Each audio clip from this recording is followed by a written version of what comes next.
Hello friends, ఇవాళ మనము Israel, Iran దేశాల మధ్యలో జరుగుతున్నటువంటి భీకరమైనటువంటి పోరాటం గురించి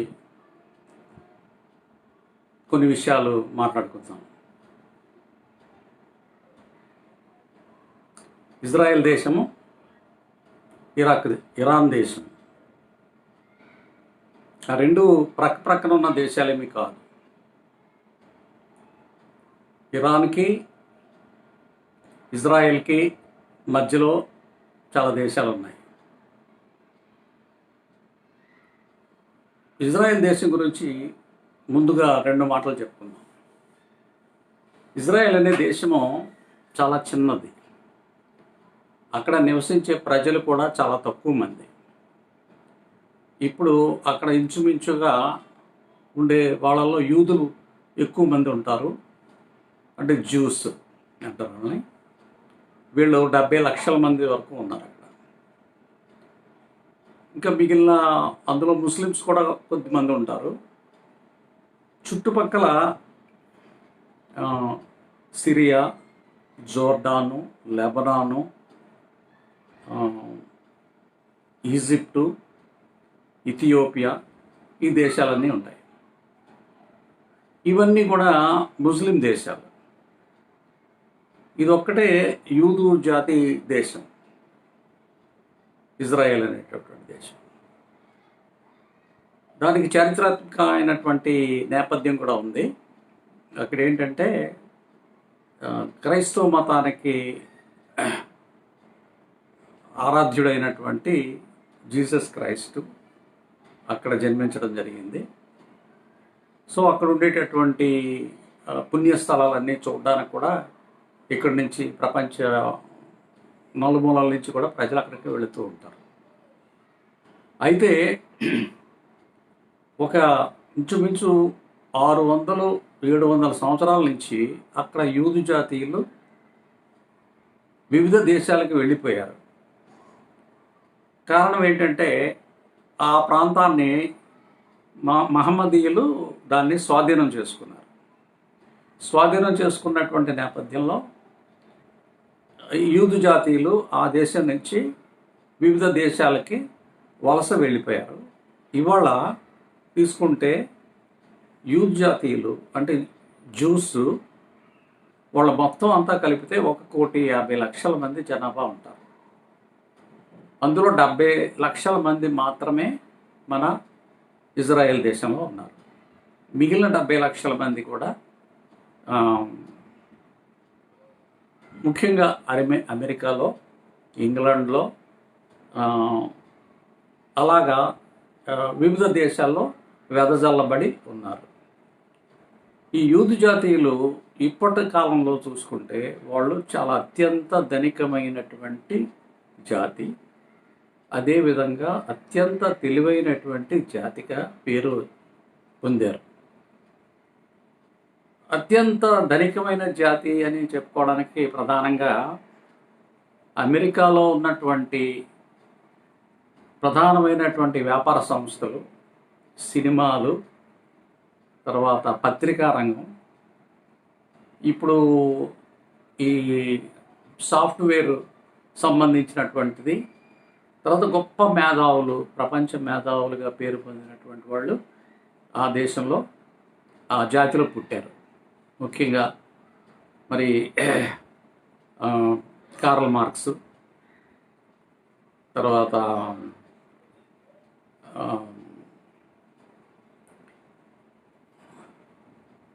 చార్లెస్ డార్విన్,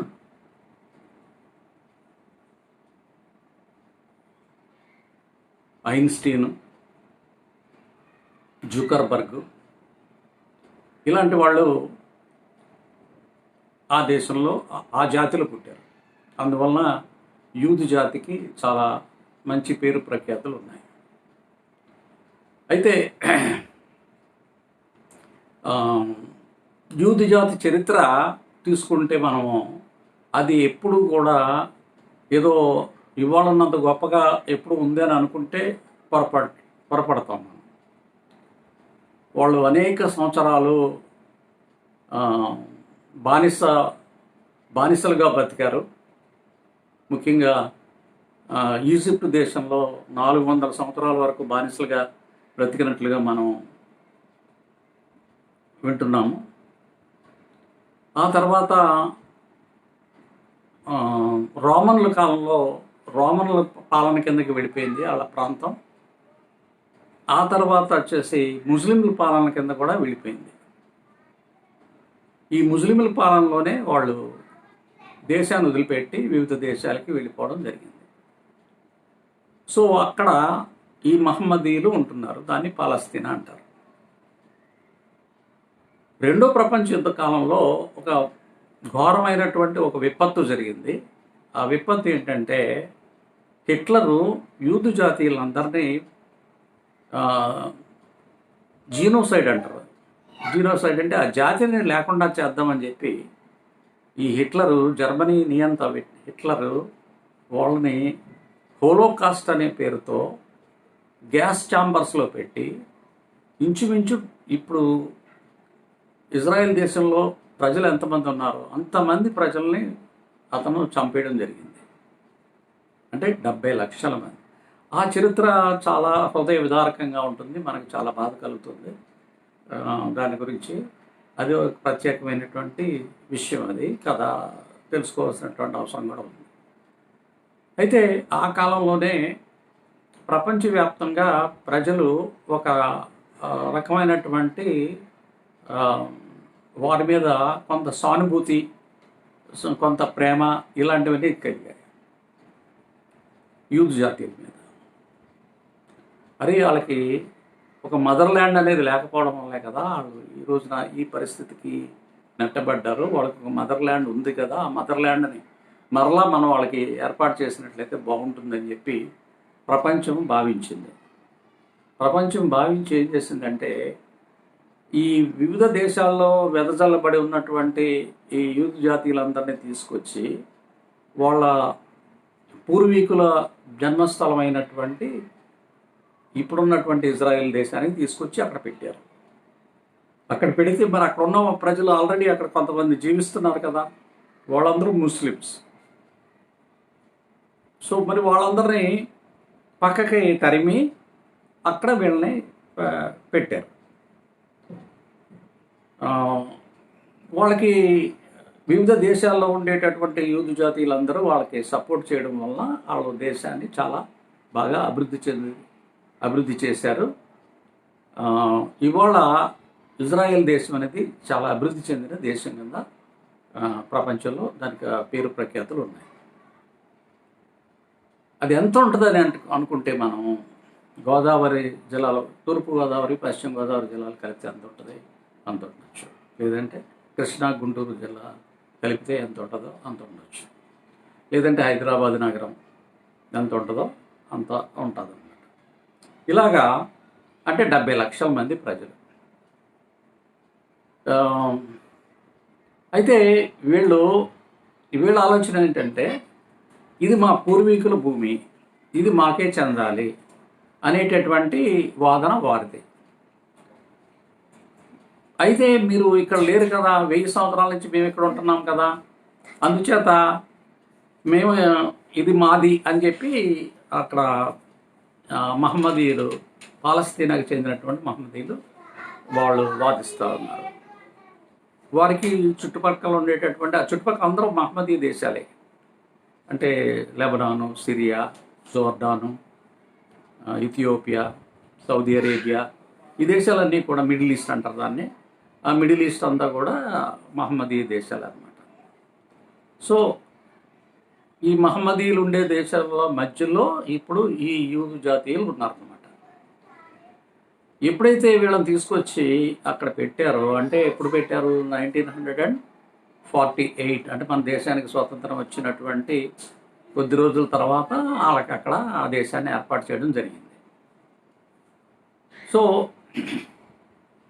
అది ఏర్పాటు చేసిన వెంటనే యూదు జాతి మీద చుట్టుపక్కల ఉండే మహమ్మదీయ దేశాలు దాడులు చేయడం, వాళ్ళని అక్కడి నుంచి తరిమేయాలనేటటువంటి పథకంతో యుద్ధం ప్రకటించారు. కానీ ఆ యుద్ధంలో మహమ్మదీయులు ఓడిపోయారు. ఆ విధంగా మహమ్మదీయులు ఓడిపోయినప్పుడు వాళ్ళ ఈ యూదు జాతీయులు వాళ్ళ యొక్క సరిహద్దుల్ని ఇంకా పెంచుకున్నారు, భూమిని పెంచుకున్నారు. భూమిని పెంచుకున్నారు అంటే ఆక్రమించుకున్నారు. ఆక్రమించుకున్నటువంటి క్రమంలో ఈ పాలస్తీనా ప్రజలు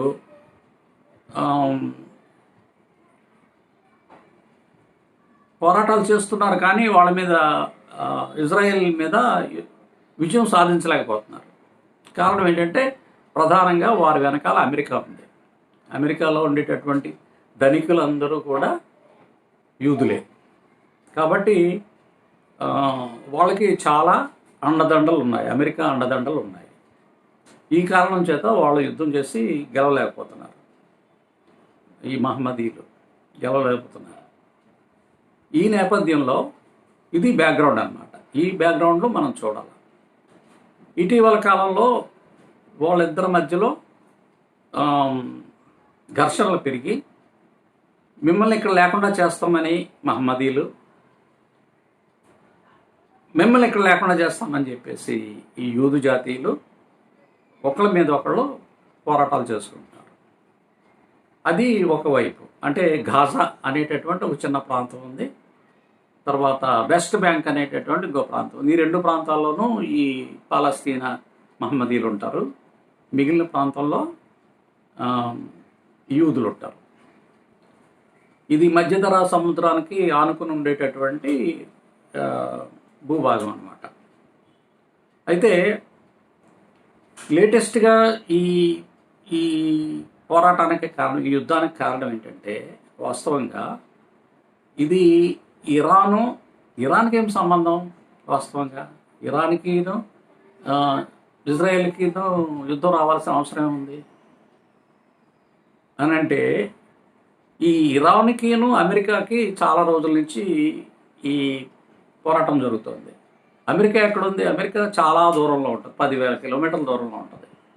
10,000 కిలోమీటర్ల దూరంలో ఉండేటటువంటి అమెరికాకి ఈ మిడిల్ ఈస్ట్లో ఉండేటటువంటి ఇరాన్ కానీ, ఇరాక్ కానీ, మరి ఈ సిరియా కానీ, ఈ దేశాలకి ఏమిటి సంబంధం అని అంటే ఈ ఒకే ఒక సంబంధం ఉంది. అదేంటంటే ఆయిల్. ఈ మిడిల్ ఈస్ట్ దేశాల్లో ఈ పెట్రోలియం గనులు ఉన్నాయి, బావులు ఉన్నాయి. ఆ బావుల నుంచి వచ్చే పెట్రోలియం తాలూకు విలువ మనందరికీ తెలుసు కదా. అరబ్ దేశాలు అన్నీ కూడా చాలా పేద దేశాలు అయ్యి ఒక 70 సంవత్సరాల పూర్వం అవి చాలా నిరుపేద దేశాలు. కానీ ఆ నిరుపేద దేశాలు ఇవాళ అందరికీ తెలుసు కదా, దుబాయ్ అంటే ఎంత రిచ్గా ఉంటుందో, కువైట్, ఖతారు, ఈ దేశాలన్నీ ఎంత ధనిక దేశాలుగా ఉంటాయో మనం చూసాం కదా. దానికి కారణం వాళ్ళ దగ్గర ఆయిల్ ఉంది. ఆ ఆయిల్ ప్రపంచానికి కావాలి.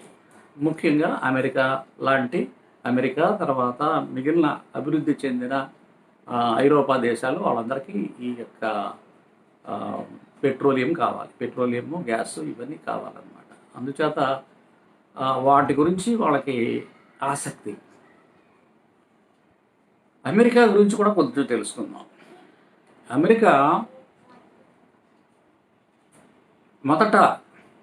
అమెరికా దేశము చరిత్ర అంతా కలిపితే 400 సంవత్సరాల చరిత్ర.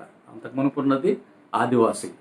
అక్కడ ఉండేవాళ్ళందరూ ఆదివాసీలు. అంటే ఇప్పుడు మనకి విశాఖపట్నంలో అరకు వ్యాలీలో ఉండేటటువంటి ఆదివాసీలు ఎలా ఉంటారో అంతకన్నా కూడా వెనకబడినటువంటి ప్రజలు అక్కడ జీవిస్తూ ఉండేవాళ్ళు.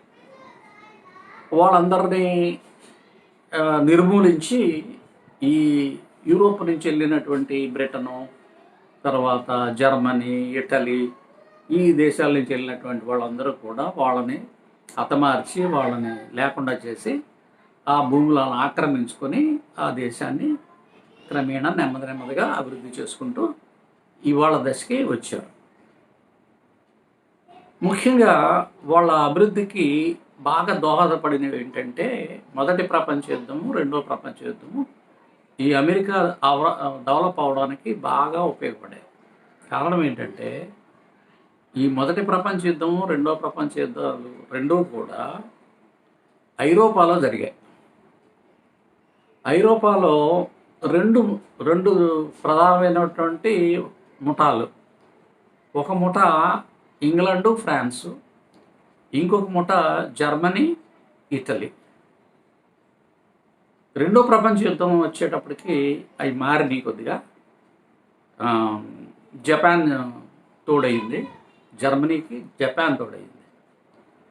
మొదటి ప్రపంచ యుద్ధంలోనేమో టర్కీ, జర్మనీ వైపున టర్కీ దేశం ఉంది. టర్కీ అప్పటికి చాలా పెద్ద సామ్రాజ్యం. ఇది ఈ మొదటి ప్రపంచ యుద్ధము, ఈ రెండో ప్రపంచ యుద్ధ కాలంలో అమెరికా బాగా అభివృద్ధి చెందింది. ఎందుకు అభివృద్ధి చెందిందంటే ఆ దేశంలో యుద్ధం జరగలేదు, ఒకటి. రెండోది, ఈ ఐరోపాలో ఉండేటటువంటి ఈ దేశాలకు కావలసినటువంటి సరఫరా, అంటే ఆయుధాలు కానీ, లేకపోతే ఆహార పదార్థాలు కానీ, ఇతర పారిశ్రామిక వస్తువులు కానీ అమెరికాలో తయారయ్యి ఐరోపాకు వచ్చి వాళ్ళు వ్యాపారం చేసుకున్నారు. విపరీతమైనటువంటి వ్యాపారం చేసుకోవడం వలన ఈ అమెరికా గొప్పగా లాభపడింది. యుద్ధాల వలన బాగా లాభపడింది అమెరికా దేశం అన్నమాట. ఇంకా ఈ మూడో ప్రపంచ దేశాల్లో ఉండేటటువంటి మేధావి వర్గాన్ని అందరినీ ఆకర్షించుకుని, అంటే ఫర్ ఎగ్జాంపుల్ ఇండియా నుంచి అమెరికాకి వెళ్ళిన వాళ్ళు ఇప్పుడు 30 లక్షల మంది ఉన్నారు. 30 లక్షల మంది ఇండియన్స్ ఉన్నారు అక్కడ. అలాగే ఇండియా లాగానే పాకిస్తాన్ వాళ్ళు, బంగ్లాదేశ్ వాళ్ళు, తర్వాత మలేషియా వాళ్ళు, సింగపూర్, చైనా, ఇలాగా ఈ అభివృద్ధి చెందుతున్నటువంటి ఈ దేశాలన్నింటిలో ఉన్నటువంటి మేధావి వర్గం అంతా నెమ్మదిగా అమెరికా చేరుకుంది. అమెరికాకి ఎందుకు పోయారు అని అంటే, అమెరికాలో వాళ్ళు పెద్ద ఎత్తున మన రూపాయి విలువ రోజు రోజుకి పడిపోతుంది కదా. అమెరికా డాలర్ విలువ రోజు రోజుకి పెరుగుతూ ఉంది. ఈ పెరుగుతున్న క్రమంలో ఏంటంటే మన వాళ్ళకి వాళ్ళు ఇచ్చే జీతాలు చాలా ఆకర్షణీయంగా ఉండడం చేత ఈ మన దేశాల్లో ఉండేటటువంటి అభివృద్ధి చెందినటువంటి వాళ్ళందరూ కూడా అమెరికా పోతున్నారు. అమెరికా పోయి అమెరికా దేశానికి సేవ చేస్తున్నారు. సో ఆ విధంగా అమెరికా ఇంకా మరింతగా డెవలప్ అవుతూ ఉంది. ఇందులో ఈ మూడో ప్రపంచ దేశాలు అంటే ఆసియా దేశాలు, ఆఫ్రికా, తర్వాత దక్షిణ అమెరికా, ఈ ప్రాంతాల్లో ఖనిజాలు ఉన్నాయి, అంటే సహజ సంపదలు ఉన్నాయి, మార్కెట్ ఉంది, సహజ సంపదలు ఉన్నాయి. కాబట్టి ఈ దేశాల మీద పెత్తనం చేయాలనేటటువంటి ఆలోచన అమెరికాలో ఉండేటటువంటి పెట్టుబడిదారులు, అమెరికా తర్వాత ఐరోపాలో ఉండేటటువంటి ఈ పెట్టుబడిదారులందరికీ కూడా ఈ ఆసియా, ఆఫ్రికా, దక్షిణ అమెరికా దేశాల మీద పెత్తనం చేయాలి, వాటిని ఆక్రమించుకోవాలి, అవి ఎప్పుడు మన చెప్పు చేతల్లో ఉండాలి అనేటటువంటి ఆలోచన కలిగి ఉన్నారు. అక్కడ ఏదన్నా ఎవరైనా తిరుగుబాటు చేస్తే ఆ తిరుగుబాటుని అణిచివేసి అక్కడే దానికి ఒక ప్రత్యర్థి వర్గాన్ని తయారు చేసి ఆ వర్గంతో ఈ ప్రభుత్వాలను పడగొట్టి అలాగే ఆయుధాలు సరఫరా చేసి ఈ పనులు చేసుకుంటూ వస్తున్నారు అన్నమాట. ఎప్పటి నుంచి? ఈ రెండో ప్రపంచ యుద్ధం తర్వాత నుంచి. ఈ ప్రపంచ యుద్ధ కాలంలో తయారు చేసినటువంటి ఆయుధాలు వాళ్ళ దగ్గర కుప్పల కొలది ఉన్నాయన్నమాట. కుప్పల కొలది ఉన్న ఆయుధాలను ఉపయోగించుకోవడానికి ఎక్కడో చోట యుద్ధం జరుగుతూ ఉంటే వాళ్ళకి వ్యాపారం సాగుతూ ఉంటుంది. అంచేత ఏంటంటే ప్రపంచ దేశాల్లో ఎక్కడో చోట ఏదో చోట యుద్ధాన్ని ప్రోత్సహిస్తూ ఉంటారు ఇలా. ఫర్ ఎగ్జాంపుల్ ఇండియానే తీసుకోండి. ఇండియాలో నిన్న కాక మొన్న పాకిస్తాన్కి ఇండియాకి ఒక చిన్నపాటి యుద్ధం జరిగింది. ఆ చిన్నపాటి యుద్ధంలో విమానాలతో యుద్ధాలు చేసుకున్నారు. ఆ విమానాలు ఎవరివి? మన ఇండియాలో నుంచి ఎగిరిన విమానాలు ఇండియావి కాదు, పాకిస్తాన్ నుంచి ఎగిరిన విమానాలు పాకిస్తాన్వి కాదు. ఈ ఇండియా వాళ్ళు కొనుక్కున్నవే, పాకిస్తాన్ వాళ్ళు కొనుక్కున్నవే. ఎవరి దగ్గర కొనుక్కున్నారు? అభివృద్ధి చెందిన దేశాల దగ్గర నుంచి కొనుక్కున్నారు. అభివృద్ధి చెందిన దేశాలు ఏంటి? America, France, England, Germany, Japan, ఇట్లా. సో వీళ్ళ దగ్గర నుంచి కొనుక్కోవడం. సో అంటే వాళ్ళు ఏంటంటే ఆయుధాలు చేసే వ్యాపారం భారీ ఎత్తున చేస్తున్నారు. తర్వాత ముడి సరుకుల మీద పెత్తనం సాగించడానికి, లేదంటే ముడి సరుకుల్ని ఏదో ఒక విధంగా వాళ్ళ కొల్లగొట్టాలనేటటువంటి ఆ కార్యక్రమం మీద వాళ్ళు ఉన్నారు. అందుకని అమెరికాకి ఇంట్రెస్ట్. లేకపోతే అమెరికాకిను ఇరాన్కి ఏంటి సంబంధం? పక్క పక్కన ఉన్న దేశాలేం కాదు కదా. ఇరాన్ ఒకవేళ ఎవరి మీదన్నా యుద్ధం చేయాలనుకుంటే దానికి అనుకుని ఉన్నటువంటి ఆఫ్ఘనిస్తాన్ మీద యుద్ధం చేయాలి, లేదంటే పాకిస్తాన్ మీద యుద్ధం చేయాలి, లేదంటే ఇరాక్ మీద యుద్ధం చేయాలి. అంతేకాని అమెరికా మీద యుద్ధం చేయడం ఎందుకు? అసలు ఆ ప్రసక్తి రాదు కదా. కానీ అమెరికా ఏం చేస్తుంది? ప్రపంచం మీద ఉండే దేశాలన్నిటి మీద తనకు ఉండేటటువంటి ఈ పెత్తందారీతనాన్ని కొనసాగించడానికి, నిలబెట్టుకోవడానికి అది ఏం చేస్తుందంటే పెద్ద ఎత్తున ఆయుధాలను సమీకరించుకుని ప్రపంచంలో ఉండేటటువంటి చాలా దేశాల్లో మిలిటరీ బేస్లు పెట్టింది. ఈ విషయం మనకి పత్రికల్లోనూ రాదు, టీవీలోనూ రాదు, ఎక్కడ రాదు. ఎన్ని పెట్టింది మిలిటరీ బేసులు? 900 మిలిటరీ బేసులు పెట్టింది. 900 మిలిటరీ బేసులు పెడితే అవసరం ఏంటి వాళ్ళకి? అమెరికాకి మిలిటరీ బేసులు పెట్టాల్సిన అసలు అవసరం ఏముంది? అమెరికాని దేశంగా తీసుకుంటే మనం దానికి తూర్పున అట్లాంటిక్ మహాసముద్రం ఉంది, పశ్చిమాన పసిఫిక్ మహాసముద్రం ఉంది, ఉత్తరాన కెనడా ఉంది, దక్షిణాన మెక్సికో ఉంది. ఈ దేశాలు ఏవి కూడా దానితో తగువ పడే ప్రసక్తి లేనే లేదు. అసలు అమెరికాతో తగువ పడే ధైర్యం ఎవరికి ఉంది? వాళ్ళే ఈ అన్ని దేశాల్లోకి వెళ్ళి తగువులు పెట్టడం జరుగుతుంది తప్ప వాళ్ళతో తగువ పడే వాళ్ళు ఎవరున్నారు? తగువ పడే వాళ్ళు బ్రతకగలరా? బ్రతకనిస్తారా వీళ్ళు? మనం చూసాం కదా, ఇరాక్ మీద యుద్ధం చేశారు జార్జ్ డబ్ల్యూ బుష్ జూనియర్. ఏమని పేరు పెట్టి యుద్ధం చేశాడు? అప్పుడు వాడి దగ్గర వెపన్స్ ఆఫ్ మాస్ డిస్ట్రక్షన్, అంటే చాలామందిని చంపేసేగలిగేటటువంటి శక్తివంతమైన ఆయుధాలు వాళ్ళ దగ్గర వాడు తయారు చేస్తున్నాడు. కాబట్టి వాడిని ధ్వంసం చేయాలని చెప్పేసి, అంటే శక్తివంతమైన ఆయుధాలు తయారు చేస్తే ఎవడి మీద ఉపయోగిస్తాడు వాడు? ఆడ పక్కన ఉన్న వాళ్ళ మీద కదా ఉపయోగిస్తాడు. ఒకవేళ ఆక్రమించుకుంటే ఆ పక్క దేశాలను కదా ఆక్రమించుకుంటాడు. వాళ్ళకి లేని సమస్య ఎక్కడో ఉన్న అమెరికాకి ఎందుకు ఉంటుంది సమస్య? సో లిబియా మీద యుద్ధం చేస్తాడు. లిబియా మీద యుద్ధం చేస్తే లిబియాని ఆక్రమించుకుంటారు. లేదా కొన్నాళ్ళ పాటు ఒక 10 సంవత్సరాల పాటు వియత్నాం మీద యుద్ధం చేశారు. వియత్నాంలో 10 సంవత్సరాలు యుద్ధం చేసి చివరికి విసుగు చెంది వదిలిపెట్టేసి వెళ్ళిపోయారు. ఆఫ్ఘనిస్తాన్లో యుద్ధం చేసి చేసి చేసి అది కూడా వదిలిపెట్టేసి పోయారు. సో ఇలాంటి పనులు చేస్తూ ఉన్నారన్నమాట. ఇవన్నీ ఎవరు చేస్తున్నారు? అమెరికా చేస్తుంది. అంటే అమెరికా అంటే ఏంటి? అమెరికా ప్రజలు చేస్తారని కాదు. అమెరికాలో ఉండేటటువంటి వ్యాపారవేత్తలు, పెద్ద వ్యాపారవేత్తలు, అంటే ఆయుధాలు తయారు చేసుకునే వ్యాపారవేత్తలు, లేదంటే ఇతర దేశాల్లో మీద పెత్తనం చేయాలనుకునేటటువంటి ఈ వ్యాపారవేత్తలు చేసేటటువంటి పనులు అన్నమాట. అంటే ఇప్పుడు మనం సింపుల్గా చెప్పుకోవాలనుకుంటే ఒక సినిమాని మనం ఉదాహరణగా తీసుకుందాం. సినిమాలో యాక్టర్ మనకి ఎదురుగా కనబడుతుంటాడు. హీరో కనబడతాడు, విలన్ కనబడతాడు, హీరోయిన్ కనబడుతుంది, వీళ్ళందరూ కనపడతారు. కానీ వీళ్ళు వెనకాల ఉంటారే వాళ్ళు మనకు కనిపించరు.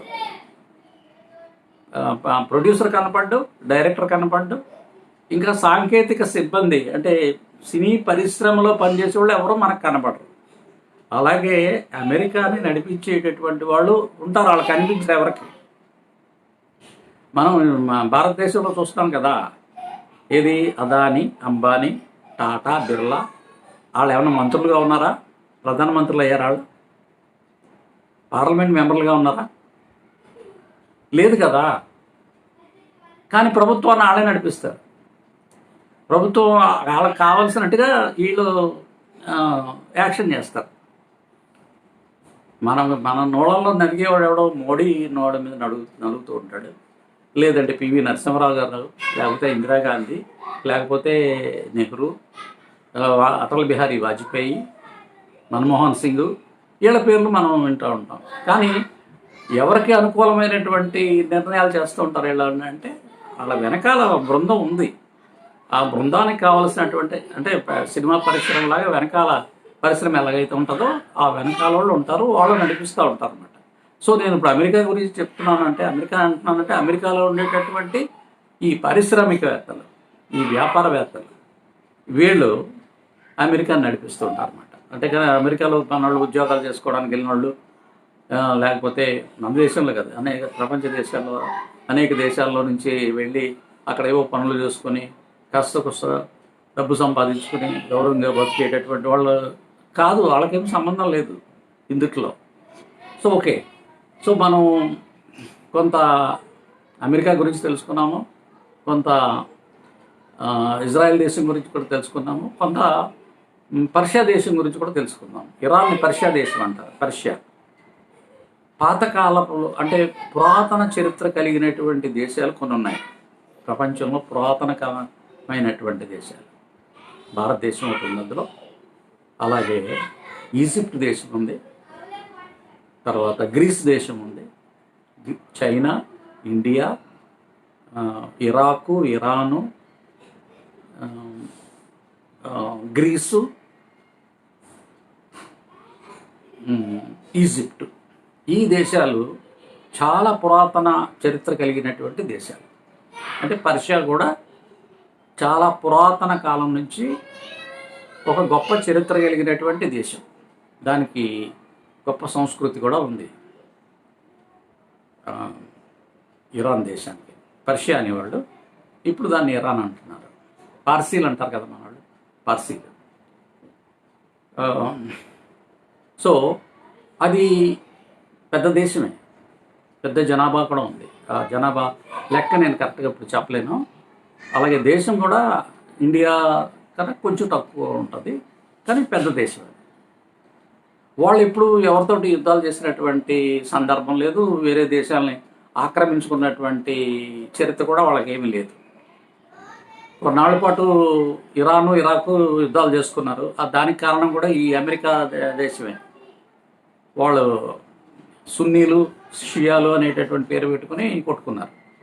ఇంచుమించు 10 సంవత్సరాలు కొట్టుకుని సరే వాళ్ళు మొత్తం మీద సద్దుమణిగింది అది. ఇప్పుడు వాళ్ళు స్నేహపూరితంగానే ఉంటున్నారు. సో వాళ్ళు ప్రపంచంలో ఉండేటటువంటి ఇతర దేశాలని ఆక్రమించుకున్నటువంటి చరిత్ర వాళ్ళకేమీ లేదు. సో ఇది ఇప్పుడు ఈ 3 దేశాల గురించి మనం. కాకపోతే మన పత్రికల్లో ఏమొస్తూ ఉంటుంది, ఆడు ఇటు నుంచి F-35 విమానాలు వెళ్ళాయి, అటు నుంచి ఏదో మిరేజ్ విమానాలు వచ్చాయి, లేకపోతే రాఫేల్ విమానాలు వచ్చాయి, అవి 3 విమానాలు కూలిపోయాయి, లేదంటే 5 విమానాలు కూలిపోయాయి, మేడలు కూలిపోయాయి, 40 మంది చచ్చిపోయారు, 400 మంది చచ్చిపోయారు, లేకపోతే 4000 మంది చచ్చిపోయారు. ఇవి వార్తలు వస్తుంటాయి తప్పితే మనకి ఈ అసలు వాళ్ళ తాలూకు చరిత్ర ఎలాంటిది, ఆ చరిత్ర గురించి మనకి ఏమి పెద్దగా ఇన్ఫర్మేషన్ ఇవ్వలేదు. సో వార్తలు ఎలా ఉంటాయంటే మనల్ని ఎక్సైట్ చేసేటటువంటి ఆ వార్త ఎలాగైనా చదవాలి, తెలుసుకోవాలి. క్రికెట్ ఆట ఎలా ఉంటాయంటే కోకోకోలా ఉందండి, కోకోకోలా తాగకపోతే ఏమైనా ప్రమాదమా? కోకోకోలా లేకపోతే థమ్సప్ ఇవి మార్కెట్లో ఉన్నాయి కదా, పెప్సీ. కానీ అవి ఎంత ప్రచారం జరుగుతూ ఉంటుంది. సో మన అవసరం ఎవరికి అవసరం లేదు, అసలు వాటి అవసరం లేనే లేదు. కానీ మనకి ప్రచారం చేసి చేసి చేసి మనకి వాటిని అలవాటు చేస్తారు. అలాగా వాళ్ళు ఏది తలుచుకుంటే, ఈ పెట్టుబడిదారులు ఏది తలుచుకుంటే అది మనకి నెమ్మదిగా ఎక్కిస్తారు. అదే మనం వింటాము, అదే మనం చూస్తాము. దాన్ని బట్టే మన ఆలోచనలు, మన మన ఆలోచన విధానం ఉండదు. సో ఇప్పుడు ఇరాను అనేది ప్రపంచ దేశాలకి అవసరం ఏంటి అంటే ఇరాన్లో ఉన్నటువంటి ఆయిల్, పెట్రోలియం నిధులు. కానీ వీళ్ళు ఏం చెప్తారు, వీళ్ళు చెప్పేది ఏంటంటే వాళ్ళ దగ్గర యురేనియం ఉంది, యురేనియం తోటి ఆటం బాంబు తయారు చేస్తాడు, ఆటం బాంబు తయారు చేస్తాడంటే ప్రపంచానికి చాలా ప్రమాదం ఉంటుంది. అయితే ఆటం బాంబు ఏమైనా కొత్తదా? ఈ ఆటం బాంబు మొట్టమొదటి తయారు చేసిన వాళ్ళు ఎవరు? అమెరికా వాళ్ళే కదా. మొట్టమొదటి వేసింది ఎవరు? దాని తాలూకు బలం ఎంత ఉంటుంది, దీనివల్ల ఎంతమందిని మనం చంపవచ్చు, ఎంత డిస్ట్రక్షన్ చేయొచ్చు అనేటటువంటి టెస్ట్ చేసింది ఎవరు? అమెరికా వాళ్ళే కదా. రెండో ప్రపంచ యుద్ధం ముగిసిన తర్వాతే కదా జపాన్ మీద బాంబు వేశారు 1945లో. 1945కి సెకండ్ వరల్డ్ వార్ అయిపోయింది. ముఠములు సర్దుకున్నటువంటి సందర్భంలో కదా బాంబులు వేశారు.